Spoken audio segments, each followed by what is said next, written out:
Hey everybody, this is the officially unofficial geek channel. I am your host as always, Carrie Quinn, and here I am with your Spoilertastic weekly comic review. The weekly comic roundup. I do it every week except for, here and there, because life happens, but I'm mostly here every week for you guys, and a little for myself as well. So we've got quite a few. I'm going to go ahead and jump into it. Please, as always, like, share, comment, let me know what you think of the comics you read this week. And let's get started. Okay, so lots of really good content and some not so great content in my opinion this week. Um, Again, it is a mostly, actually, it is an all DC week for me. Next week will be different. There'll be, I'm anticipating a little bit of Marvel, maybe a little bit of others, shoving their way in there. But for now, for this week, it's all DC all the time. Let's get on with it. Here we go. Spoilertastic review, which means, guys, if you have not read your comics yet, it is Sunday evening. Get the hell on that. And if you have not, then please stop this video right now and come back and watch me later. So stop now. Okay? All right? Cool. Everybody that shouldn't be here is no longer here, and we can get started here. First thing we're going to talk about, Teen Titans Academy. Teen Titans Academy number 7, and okay, guys, all right. What the heck is the deal here with this one? Okay, so we keep on jumping storylines. It seems with this one, it seems like Teen Titans Academy has come to a point where it just looks as chaotic as the hormones going through a teenage kid, which might be fitting considering it's Teen Titans Academy. But, when it comes to somebody actually wanting to read a cohesive storyline, it can get a little daunting. So here we keep on jumping storylines here. So like we had Red X, we had the Suicide Squad, we had the Suicide Squad dealing with Red X as well. We had the Bat Squad. We had more Red X, and now we have Gorilla Grodd. Pick an arc and finish. Pick an arc and cross the finish line on something, guys. Because it just seems like nothing was ever really resolved on any front, and it's kind of weird. It's kind of weird. Okay, I'm just gonna be real with you. It's weird. If this had been an entire, and the thing is like when you get to the end of the Gorilla Grodd story here, this is like a little two-parter, and this is the kind of end of it. But it's just like, okay, so Gorilla Grodd at the end, since we're talking spoilers here, ends up getting his nephew Greg ends up working with the Teen Titans because he's in the Teen Titans Academy, to capture and stop his uncle Gorilla Grodd. And we find out at the end, even though Greg is like, okay, I'm gonna try to extend that olive branch to my uncle in jail at Belle Reve. He actually went free. Well, he didn't go free. He escaped, more like.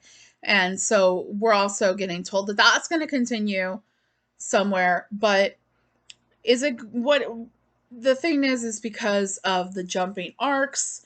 I don't necessarily know what we'll be getting next month. Honestly, I don't know. But we'll see.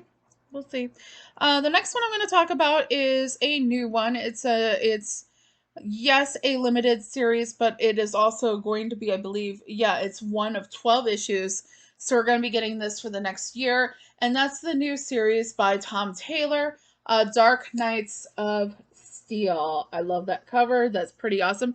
That, I believe, is the A cover. It's pretty nice. I'm liking it a lot, actually. So with Dark Knights of Steel, it's actually like I'm gonna tell you right now, like the only thing I'm really kind of panning this week is Teen Titans Academy. Everything else may have little nuances that don't completely add up to me, but in general, we're entertaining. Um, so Dark Knights of Steel one, if the whole normal story of Batman and Superman and their origins being pretty mishmashed and cartwheeling down, the boulevard doesn't bother you, then this is going to be a really entertaining read, especially when you are reading about Batman hunting other versions of the members of the Justice League with his Robins. That was something that really did jump out at me that I really did enjoy was how all of the different Robins are basically like little squires of Batman, who is a knight, who's a witcher. So one of the ones that he actually hunts is someone referred to as the Banshee, which actually ends up being Black Canary. Um, so Yeah, and it was really funny with the Robins because you had a moment where all the Robins were basically doing things as they were supposed to according to script, and then they Batman gets to the end, and Jason is dragging the inn owner out the door because he knocked out the inn owner, and it's just like, wow, this is pretty right on for the Robins. Um, and it was kind of funny. If you've read it, you know exactly what I'm talking about. Um, this is all done with the idea of a medieval background. You have differences to the story in that when Superman comes to Earth, he is not alone. In fact, his parents are with him, and they give birth to Superman, to Kal-El right here on Earth during the Middle Ages, during medieval times, basically. Um, and there's a little bit of a retelling of the Batman origin story, which, that might be just too much of a spoiler to give away, even for a spoiler-tastic video. So I'm going to leave that one alone. I'm going to tell you that that was one of the things that did kind of bother me a little bit about the issue. Um, so I'm gonna leave that in there and kind of I might talk about it in future reads of future issues, because I am sure it's gonna come up again. It was a pretty big deal. So but for right now I'm gonna leave that there. The next one I'm going to talk to you guys about is Crush in Lobo, number 6. We go to Space Vegas, baby. And what happens in Space Vegas stays in Space Vegas. Okay, so Crush is, of course, tracking Lobo to Space Vegas. And she ends up kind of on a date. A mistaken identity turns into a date, and she's kind of, continuing that whole idea of like working through all of her issues, but yet not doing it in an active way, but actually comes to a lot of like realizations and light bulbs over her head, um and by the end of the issue, we have her getting an actual lead involving Lobo because time is running out, everybody, because we know that if she doesn't bring Lobo back, then she is going to be hunted as well. So that's, oh, gotta do that. Gotta get Lobo back to jail. And Crush is crushing it, kinda. Except she hasn't found him yet. But she has an informant that has helped her with that process.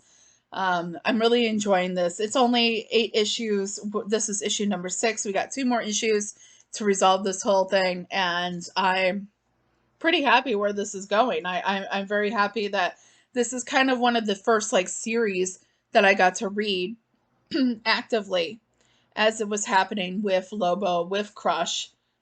So that's pretty cool.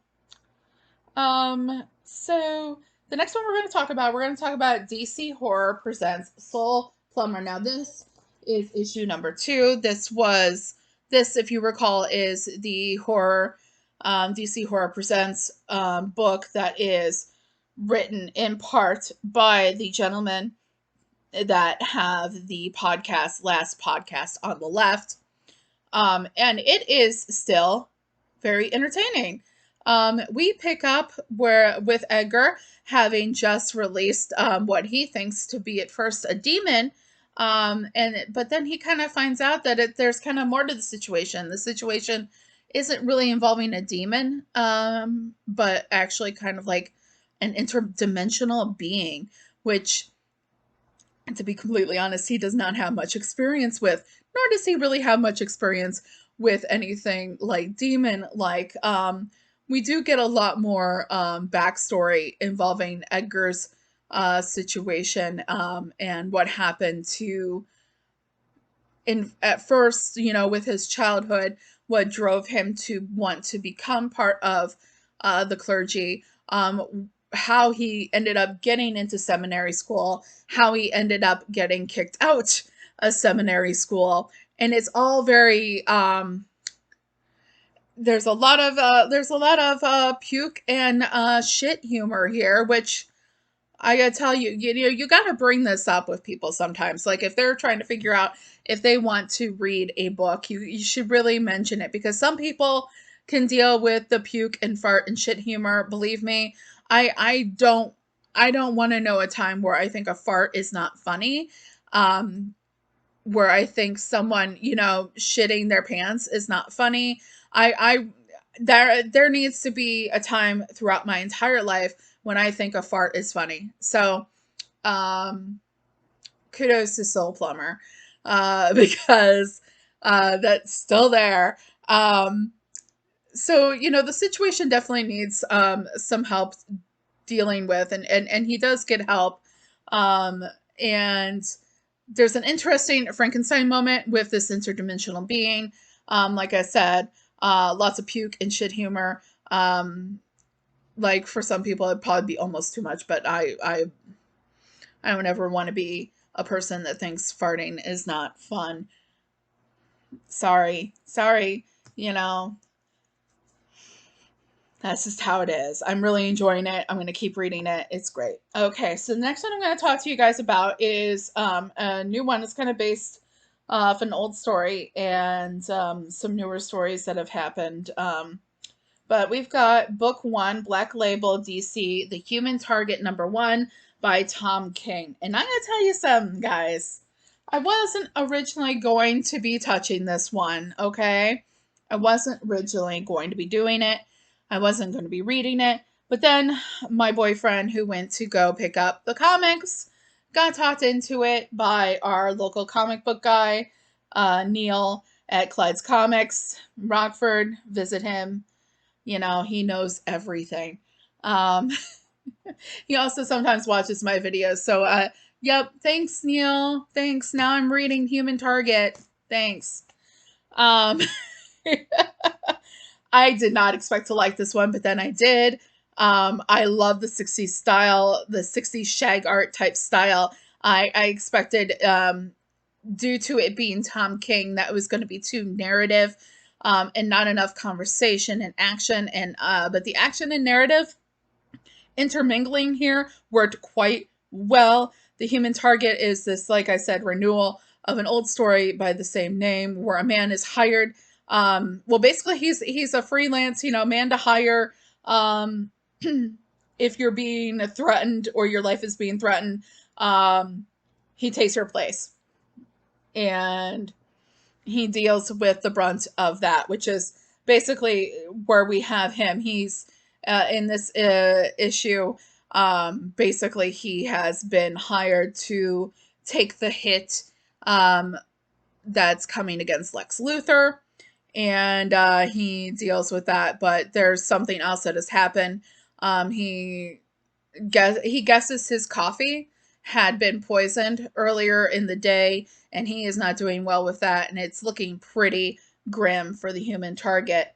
So he's trying to figure out what happened there, and you find out some very familiar people might be involved, but it's never that easy and it's never that simple. So I'm gonna keep reading it. Thanks a bunch, Neil. Yet another comic I'm reading. Um, so the next one, really great. I recommend it. That fucking 60s shag art style is just chef's kiss. Yeah.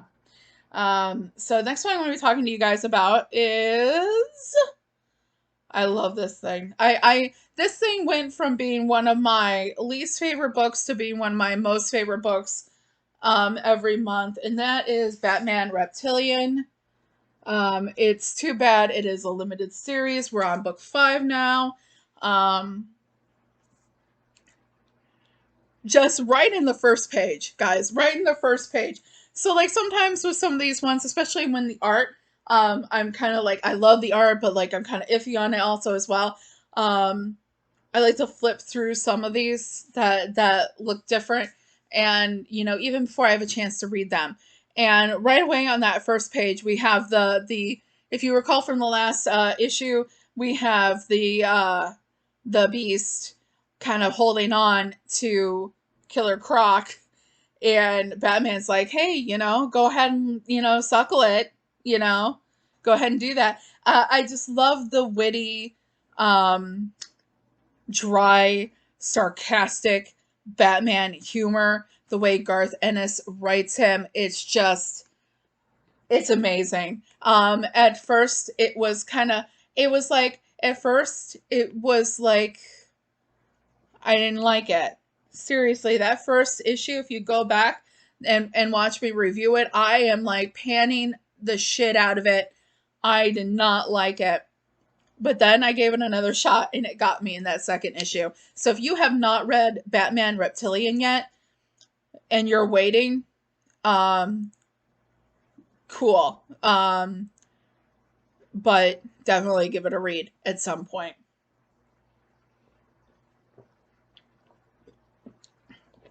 Because we definitely are getting to the end of that storyline. We're definitely kind of, putting all the things together for it. It's really good, and you're just like, there's still a lot of questions out there on exactly how this happened, how this monster came to be, what exactly is Killer Croc's part in all of it. There is a part, but they're not sure completely yet. Batman obviously has his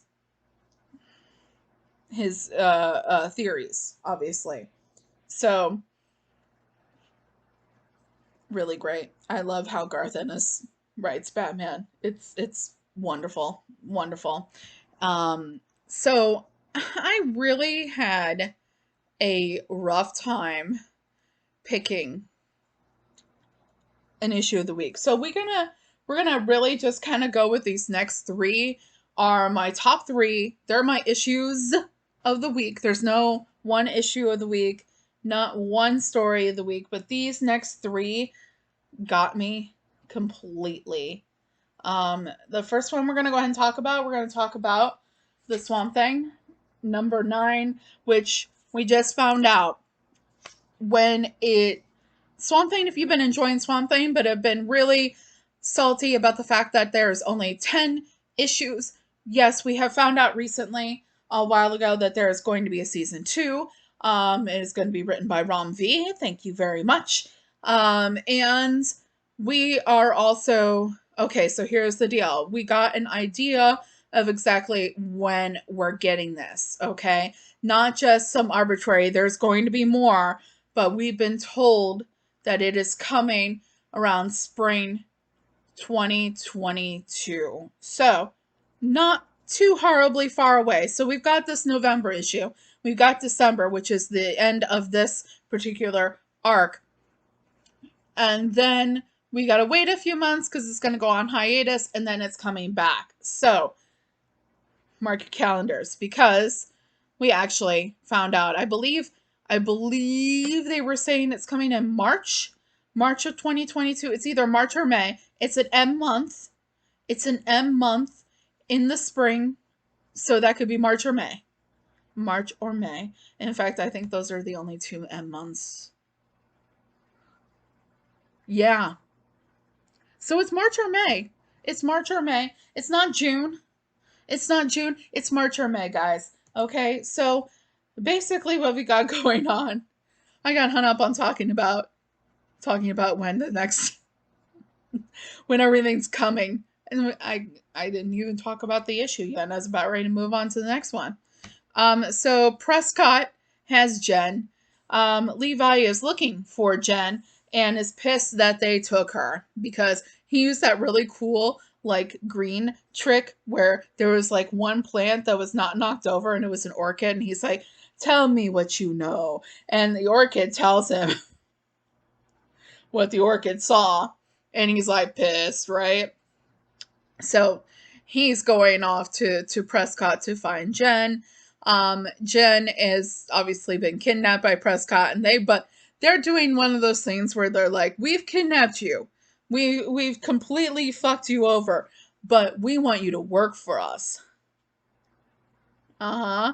Um, and when they say we want you to work for us, it wasn't a request kind of situation. So Levi is out looking for Jen, um, and his brother is also out for revenge against Prescott because if you recall from the last issue, he is his own. I don't want to say monster. This has such a negative connotation to it. He is his own being. This really cool kind of like stag antler kind of thing. And Prescott, they have basically brought both of these characters, Levi and his brother, Swamp Thing and his brother, are inside the plant and they're about ready to cryogenically freeze them. That's where we left off. Because they want to study Levi. And I guess with, his brother coming in, they're getting two for the price of one. They've evacuated. They still have Jen. That was basically the cliffhanger that we're going with, and I am obsessed. And I am still bummed that I slept on this one for as long as I did, but I'm here now, so woohoo! Everybody party. Next one I'm going to talk to you guys about. Like I said, these issues are my issues of the week. I'm going to tell you, I really enjoyed Batman Fear State. There's some really. Let's talk about this art for a moment. Jorge Jimenez. Jorge Jimenez. Why can't I pronounce it when I'm doing the video? Like Jimenez, Jorge. Okay, fuck it. He's got the holy shit. There are some moments in this with his art. I can't even. It's really funny because you have like this whole page panel of Batman standing there, right? And at first you're just like, that is the shit right there. And then you don't even know because then you turn the page, right? And you got this whole 2-page spread of the fight between him and Peacemaker 1. Damn, guys. Damn. Okay, so basically what's going on here, I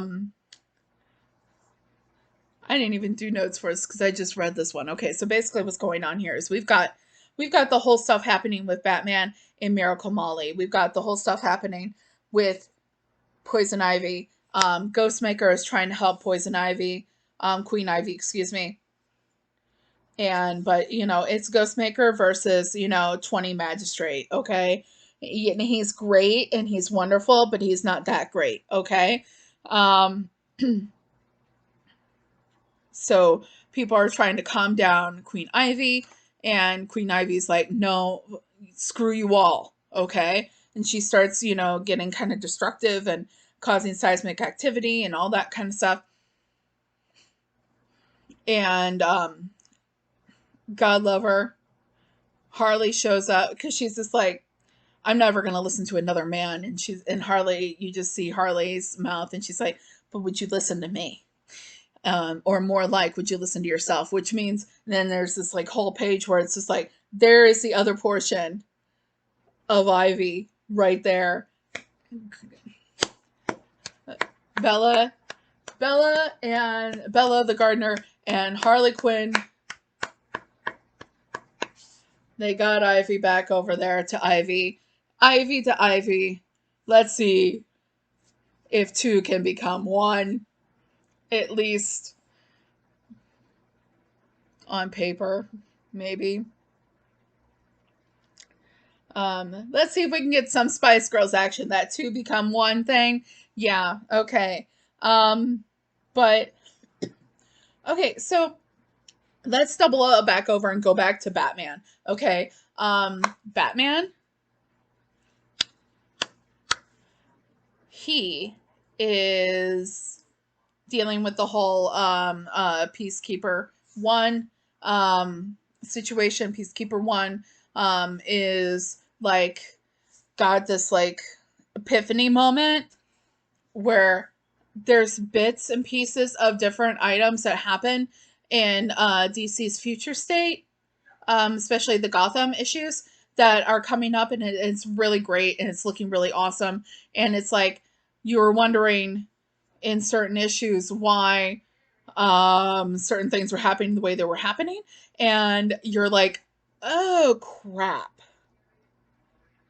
this is why we don't see Simon Saint in future state, because something is going to happen, I think.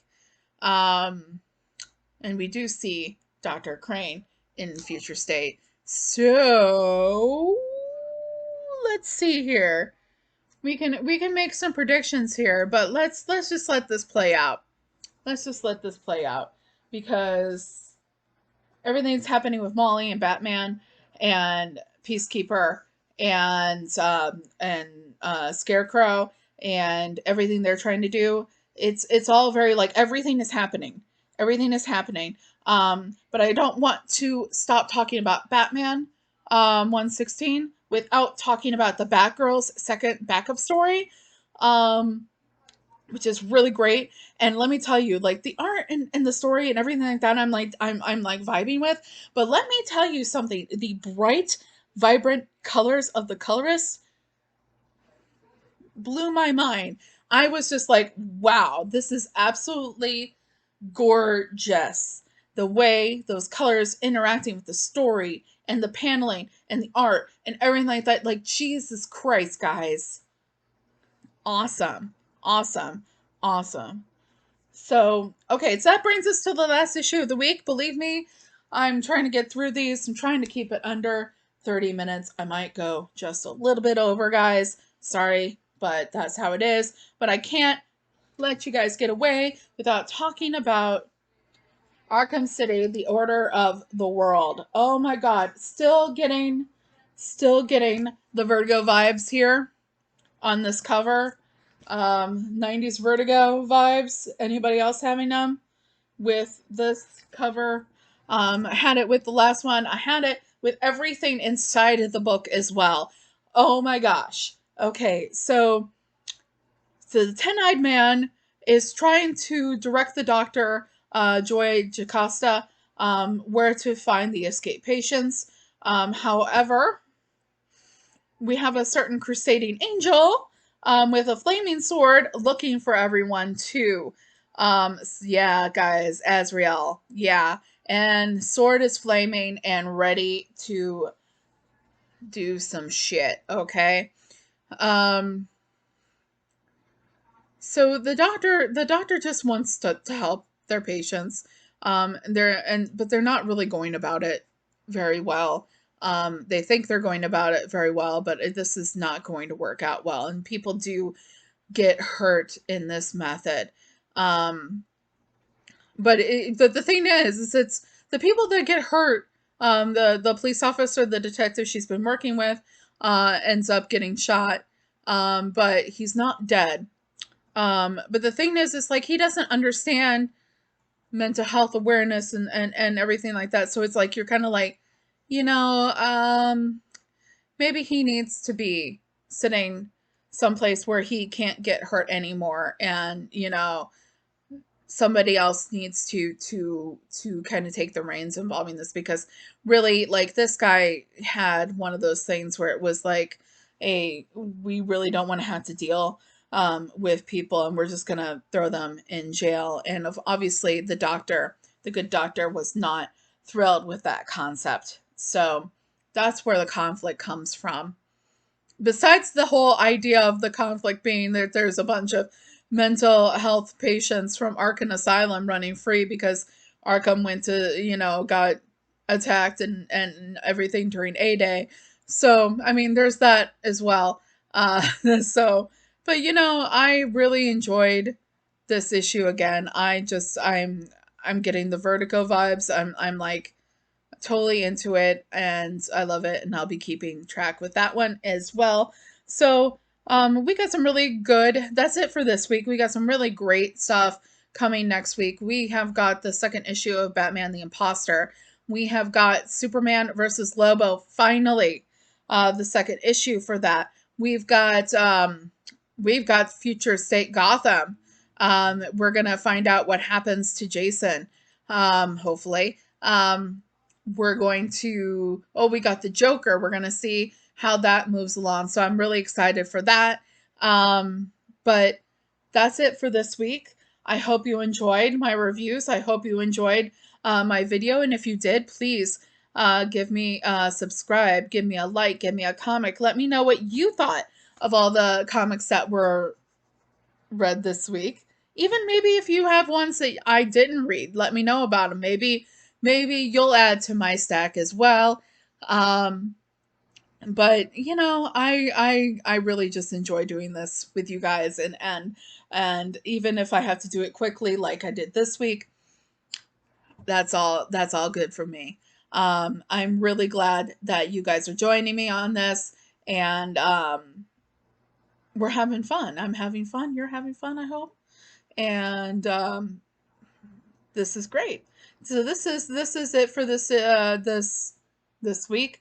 The officially unofficial geek weekly comic roundup spoiler vision. And I hope to see you guys soon. Please like, subscribe, and all that stuff. My name is Carrie Quinn. I am the host as always, and I'll be seeing you guys. Take care of each other.